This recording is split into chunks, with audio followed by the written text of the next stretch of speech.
That's the Prof Onigho power sound. Adazoba Dazewo.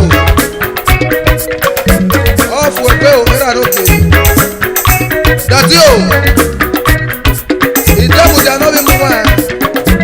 Ununa Yama Ega Dolo Ni Ye. Off Wepe Baba Wa Toye Mi Wewo.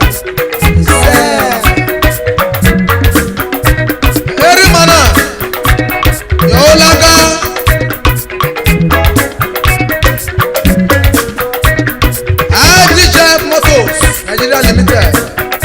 Ekenanaki moto ne wana.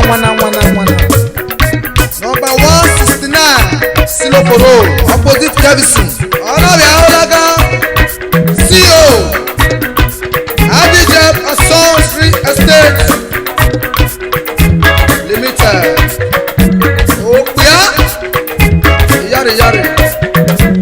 Eri mana meti omenwe. Ohenegbe.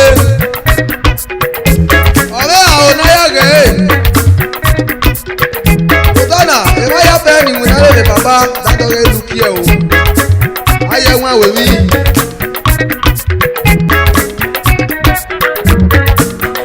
sare eramba magbo yan is able where behind any successful man there is a woman ona we do le wa re ko megi o ki eri okono ko be do lo wani ye no ogelo se adune kunije Princess Kate Imuwahen iye to sele gelekele Idemudia nera ye mebo ni akamu no baba buruwe na na enye ya pon won se mi obolu je me eyo ki awo ma ba ne wana no fi ameni ya ku e do baba we se o we se ata mo wo o ebi na la ya wa ko ata mo wo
Wali no efe we ya baba efe no wa me ba o omo no wa me ba Idemudia Nigeria Limited of Ebera no bi Idemudia ebi ye bele wale Idemudia ebi ye ko ebi ye bele wale Imuwahen ebi o